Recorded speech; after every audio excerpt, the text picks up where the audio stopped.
fight for my childhood home at the age of 28. But here I was sitting in the lawyer's office, watching my stepmother Miranda smugly flip through the latest will my father had signed just 2 weeks before his death. My name is Sarah Mitchell, and until 6 months ago, I had what most people would consider a charmed life. I ran a successful small bakery in downtown Boston, lived in a cozy apartment overlooking the harbor, and had a close relationship with my father, despite the tension that had existed since he married Miranda 3 years ago. Dad had always been my rock, especially after Mom died of cancer when I was 12. For 10 years, it was just the two of us in our beautiful Victorian home in Beacon Hill. He threw himself into raising me alone, never missing a school event or dance recital. When I started showing interest in baking, he converted part of our kitchen into a practice space where I could experiment with recipes. Follow your passion, he'd always say, but make sure you have a solid plan. That's exactly what I did. After culinary school, I worked in several high-end bakeries before opening my own place. Dad was my biggest supporter, both emotionally and financially. He helped me secure the loan for my bakery, using our family home as collateral. This house has been in our family for 4 generations, he told me. It should help build the 5th generation's dreams too. Everything changed when Miranda came into our lives. She was 15 years younger than Dad, with perfectly manicured nails and a smile that never quite reached her eyes. They met at a charity gala where she was working as an event coordinator. Within 6 months, they were married. I tried to be happy for them, really tried. Dad deserved love after spending so many years alone. But something about Miranda set off warning bells. Maybe it was the way she'd casually mention how outdated the house was and how they should sell it. Or how she'd make subtle digs about my career choice, always with that plastered-on smile. A bakery is such a quaint business, she'd say during family dinners. But don't you think you should aim higher, Sarah? Your father's position in the financial world could open so many doors. Dad would usually change the subject during these moments. He hated conflict, always had. But I noticed how he started becoming more distant, our weekly dinners becoming monthly, then barely at all. When I did see him, he looked tired, worried. I should have pushed harder to find out what was wrong.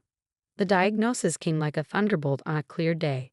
Pancreatic cancer, already stage 4. 3 months at most, the doctors said. Dad handled it with the same quiet dignity he approached everything in life. But Miranda changed almost overnight. Gone was the subtle manipulation, replaced by open hostility whenever Dad wasn't in the room. I'd come to visit and find her whispering to him, stopping abruptly when I entered. Documents would quickly be shuffled out of sight. But most worrying were the new people suddenly always around. Lawyers I'd never seen before, financial advisors who weren't from Dad's firm. Just getting our affairs in order, Miranda would say sweetly when I asked about them. Your father wants to make sure everything is taken care of. I should have fought harder then, should have demanded answers. But how do you fight when your father is dying? How do you risk making his last days filled with conflict? 2 days before Dad passed away, I finally managed to get a moment alone with him. He was so weak by then, the cancer having ravaged his once strong frame. Sarah, he whispered, gripping my hand with surprising strength, the blue box. Remember the blue box? Before I could ask what he meant, Miranda swooped back into the room, a nurse in tow. Darling, it's time for your medication. Sarah, I think it's best if you go now. Too much excitement isn't good for him. That was the last time I spoke to my father. He slipped into a coma that night and was gone by morning. I didn't even get to say goodbye. The day of the will reading, Miranda arrived at the lawyer's office dressed in head-to-toe designer black, playing the grieving widow to perfection. Her 2 adult children from a previous marriage flanked her like honor guards. Justin and Ashley, both around my age, both eyeing me with barely concealed contempt. Mr. Patterson, Dad's longtime lawyer, looked uncomfortable as he prepared to read the will. I'd known him since childhood. He'd helped Dad set up my college fund, handled the paperwork for my bakery loan. The fact that he wouldn't meet my eyes sent a chill down my spine.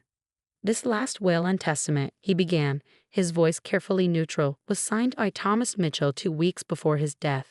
Witnessed by Gerald Conway and Philip Reeves.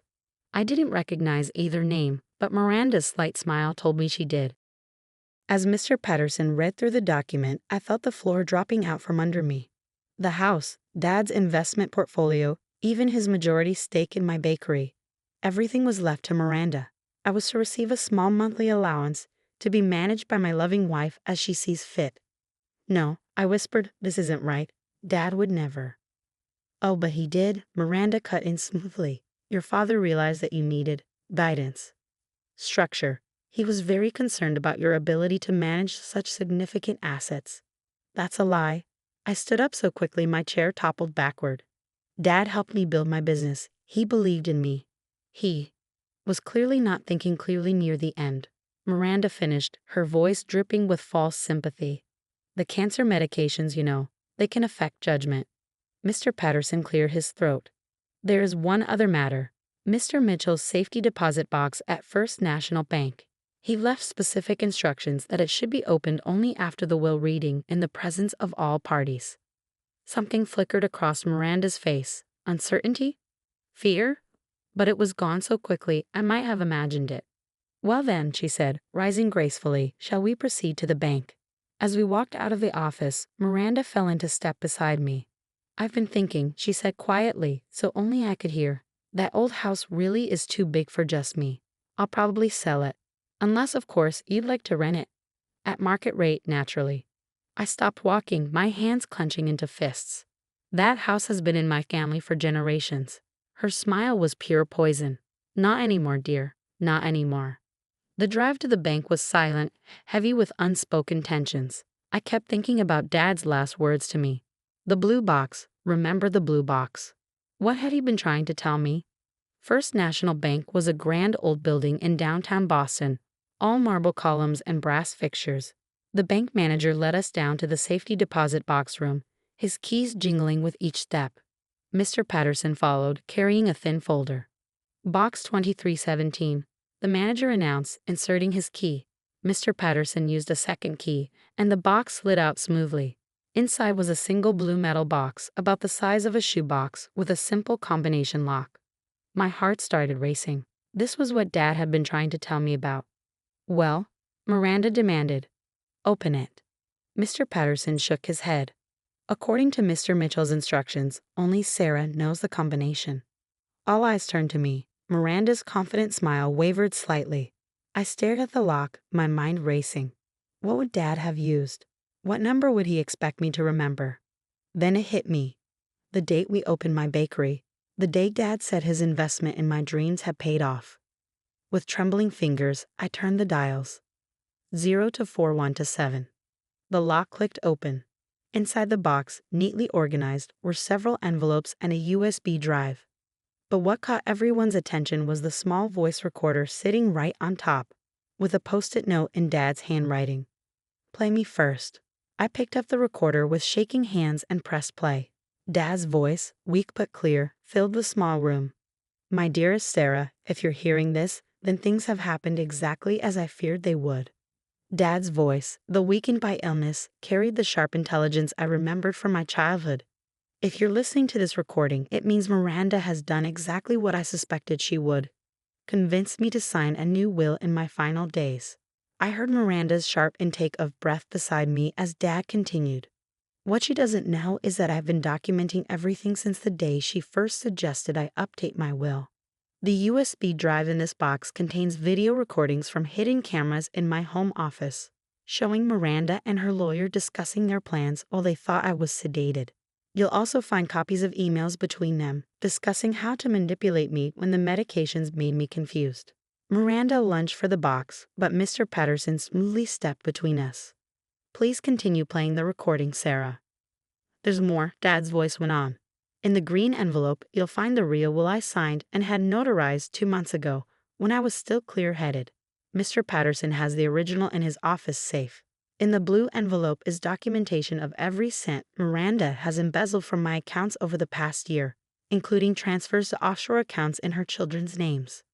This is ridiculous, Miranda sputtered, her composure finally cracking. He was delusional at the end. Everyone knows that. But Dad had anticipated this too. I know Miranda will claim I was confused or delusional. That's why the yellow envelope contains sworn statements from my doctors, confirming that I was mentally competent until the final week of my life.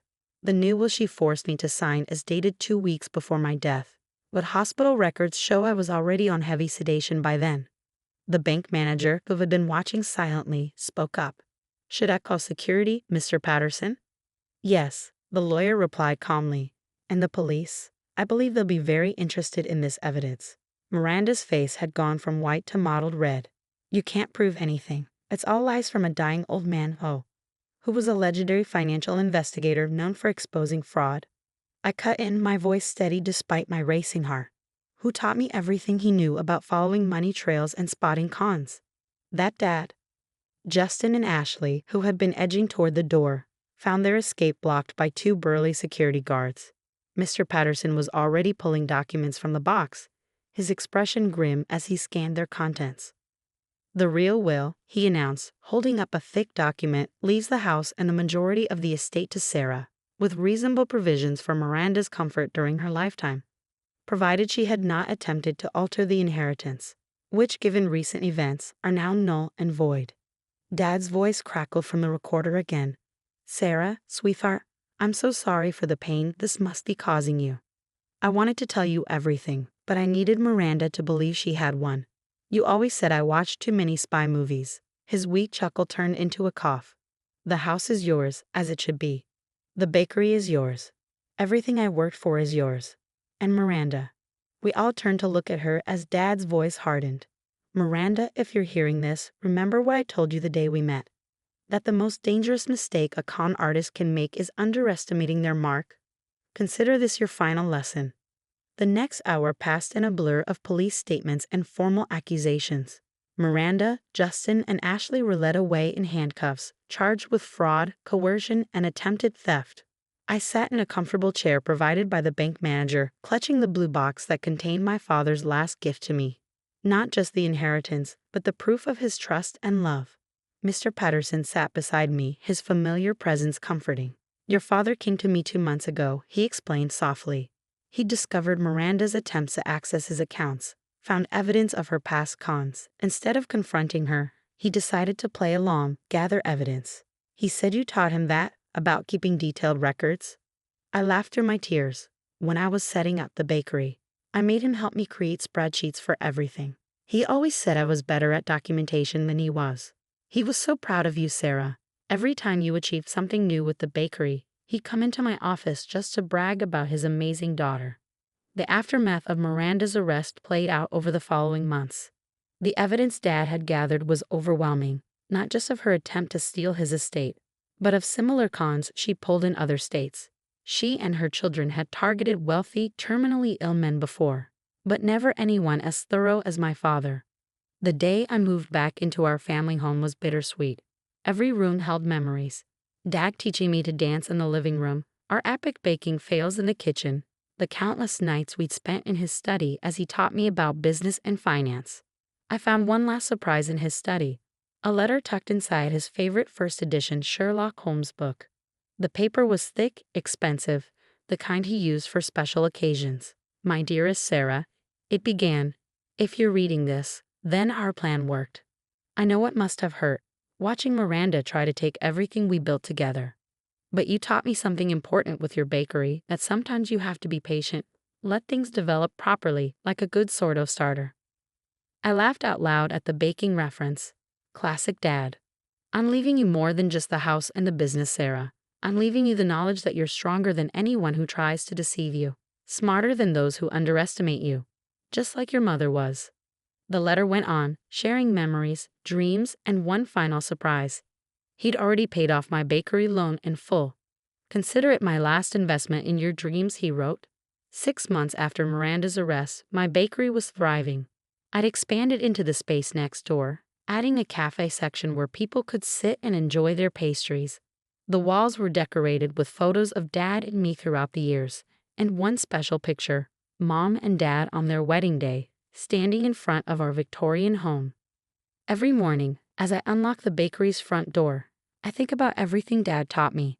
About business, yes, but more importantly about love, trust, and the power of playing the long game when fighting injustice. Miranda and her children eventually took plea deals, avoiding longer sentences in exchange for returning all the money they'd stolen from their previous victims. I testified at the sentencing, not for revenge, but to ensure the judge understood the pattern of their crimes. They didn't just steal money, I told the court. They tried to steal the legacy of love between parents and children. They tried to corrupt the trust that makes families strong. The Victorian house is full of life again now. I host weekly dinner parties for friends, baking my way through Mom's old recipe box that Dad had carefully preserved. Sometimes Mr. Patterson joins us, sharing stories about Dad that make me laugh and cry in equal measure. Last week, while cleaning out an old closet, I found Dad's collection of spy novels. Tucked inside one was a bookmark with his favorite quote, "The best revenge is living well." Below it, in his neat handwriting, he added, "And having better evidence." I keep that bookmark in my office at the bakery now, a reminder that love doesn't just give us strength. It gives us wisdom, patience, and sometimes the perfect recipe for justice. They say you can't choose your family, but that's not entirely true. Every day, we choose how to honor the family we've lost, how to protect what they built, and how to carry their legacy forward. Dad chose to protect me one last time, using the very skills I had learned from him. And I choose to remember him not just through photographs or inheritance, but through every loaf of bread I bake, every business lesson I share, and every moment I spend in the home he fought so cleverly to preserve for me. As for Miranda's designer clothes and expensive jewelry, they were auctioned off to help repay her victims. I kept only one thing, the fake Cartier watch she always wore. It sits in my office drawer, a reminder that some things in life, like some people, aren't what they appear to be. But others, like my father's love and trust in me, are more genuine than any diamond. Every evening, as I close up the bakery and walk home to our beautiful Victorian house,